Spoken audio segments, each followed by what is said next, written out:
welcome all of you all here this afternoon. Thanks for coming. I know for some of you all it's been a really long trip, and it's going to be a nice long trip back as well in the rain. So we're glad that all of you could make it to see what came out of the workshop that we had a couple of years ago.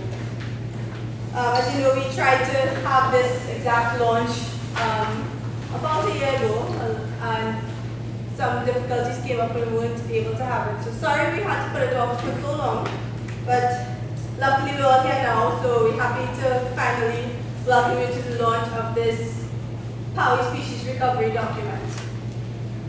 And that we know all of you all helped prepare by coming to the workshops earlier on.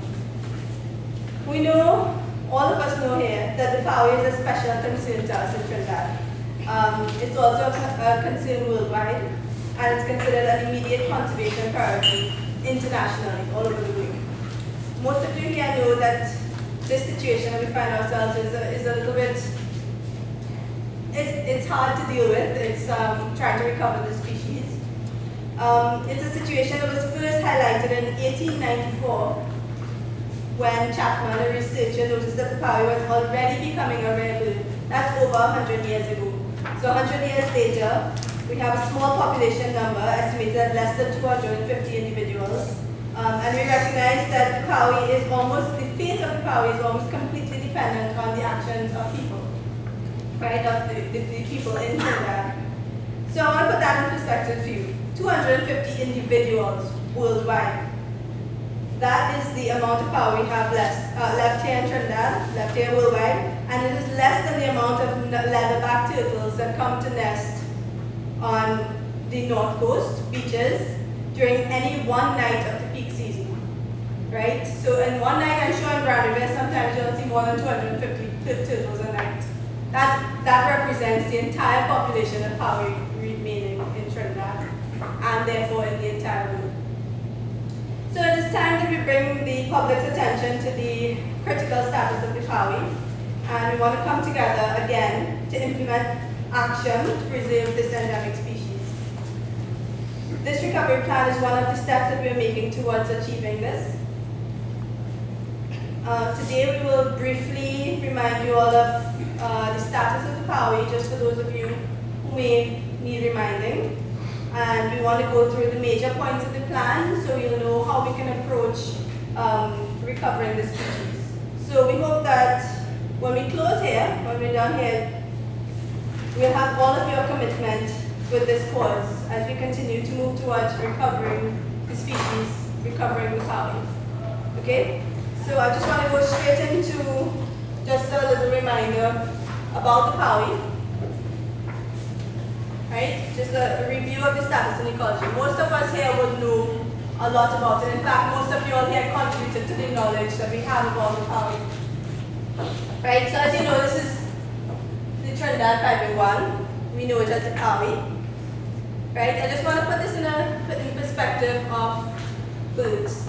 Right? The Pawi belongs to the group of crassids. Many crassids, they're found in South America and Trinidad, and many of them are threatened, many are endangered, quite a few are critically endangered, and they all fall under the larger group of galliforms, which is the turkey-like birds, your turkeys, your chickens, your pheasants, those sort of birds. So basically, Pawis are distant relative to the chickens, as you all would have known by just looking at it. You can tell it looks like a turkey, right?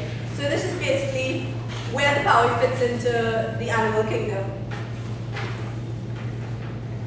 Most of you all know that it's a fruit-eating species, so they eat fruits, they eat seeds, they eat leaves, they even eat flowers.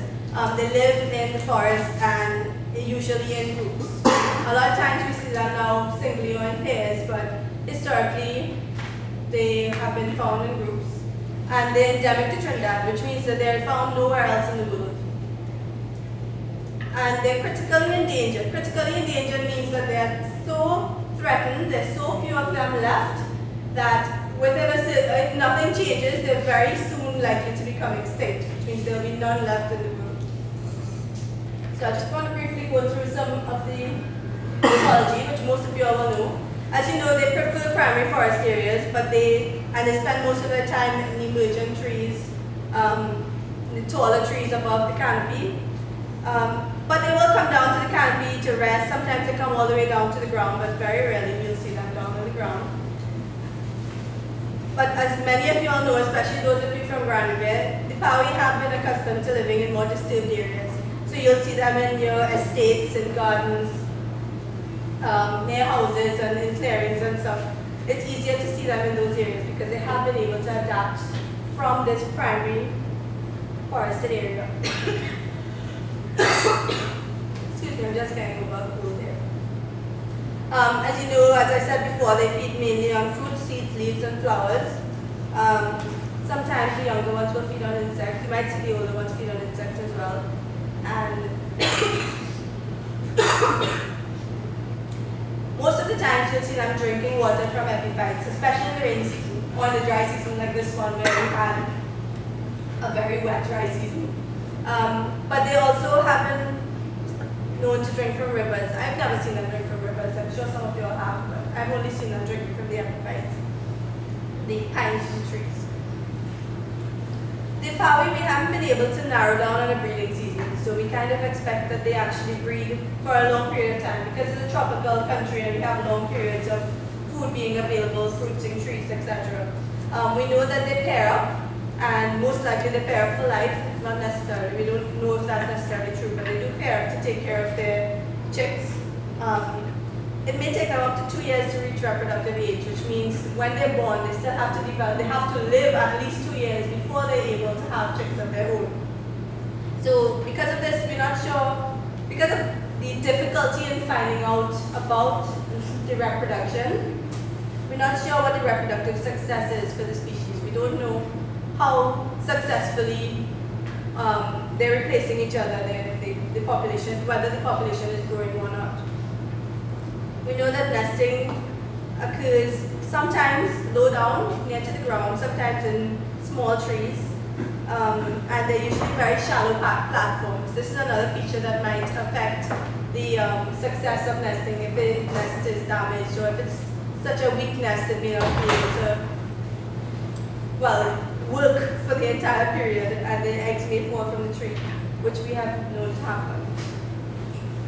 This is a picture of a chick taken from an egg. The egg was damaged. We didn't collect the egg and then break it open. The egg was already damaged, and it was collected a couple of days after we found the egg, after it was reported, so that there was no way this chick could survive. But this chick would have been ready to hatch within a day or two, right? So even when they get as close to being hatched and having a chick, it may not always be successful. There are many problems that could cause, prevent chicks from hatching and reproduction being successful. Both parents take care of the chicks when they are hatched. They look after them, they feed them, they protect them. And generally the chicks will stay with the adults until they're adult size themselves. So now is the major question. Why do we need to protect the Pawi? What is the whole point of this? Right? First thing we need to think about is the fact that there are very few left. As I said, less than 250 individuals. The most recent survey done in 2001 indicated between 77 to 200 individuals remaining. That's very, very few individuals, right? The population is restricted to small areas. The known population is in the northern range, but we also believe there may be populations in the south, and we're still going to try to do some surveys to see if we find any in the southern range. So because of the small population numbers, and because they're not found in a lot of places, it could easily result in the loss of the entire species. This species was once found throughout the island. So it was once abundant pretty much in all forested areas except maybe on the west coast. So it's actually very significant that the populations are now restricted to such small areas. Again, that would be due to development, hunting, deforestation, habitat loss in general. Hunting is one of the significant problems that may have affected them in the past, and hopefully it's not affecting them too much now. So the importance of Pawi. Of course, it's important simply because it exists in in this country. It's something we should be proud of. It's one of the species that, as I said, found only in Trinidad. Therefore, we should be proud of it and we should protect it, just because it is ours and something we should be proud of. However, there are other reasons to protect the Pawi as well. The Pawi eat fruit and they disperse it, right, when they ingest it. So they will be dispersing fruit, seeds throughout the forest, and they take part in regenerating the forest. They're one of the larger birds that eat fruit. So they're the largest fruit-eating bird here in Trinidad. Therefore, they will play a part in dispersing larger seeds. So that's one of the important aspects of Pawi ecology. It's something that we wouldn't be able to replace very easily if we no longer have Pawi. Yes, other mammals disperse large seeds as well, and hopefully we don't have the problem of losing mammals as well. And we know it's becoming more and more scarce to find mammals. So this is something we need to think of in general. There are economic benefits of ecotourism. So that means we can gain money from showing and teaching people about the Pawi. There are lots of people who are interested in coming to see the Pawi. They come from all over the world just to get a glimpse of this bird. Right? This is something that we can use in our communities and in our country to build our communities, because people will pay money to see these birds, because they're a wonder to other people, and we should consider them a wonder to ourselves as well. Apart from that, we can use the health of these birds and the presence of these birds to develop management practices for the entire area, the forest in general, Granaville, mature environmentally sensitive area, and other areas that we can find Pawi. And there are indications that we can also use monitoring of the Pawi and birds like the Pawi, who are very sensitive to habitat disturbance, to look at how humans affect the environment, as well as look at the effects of other things such as climate change and how that will affect it as well. So these are some important reasons for conserving the Pawi, and we want to look at today we're going to move on to look at how we propose to go about protecting them, how we propose to go about changing the mentality and increasing the numbers of the Pawi.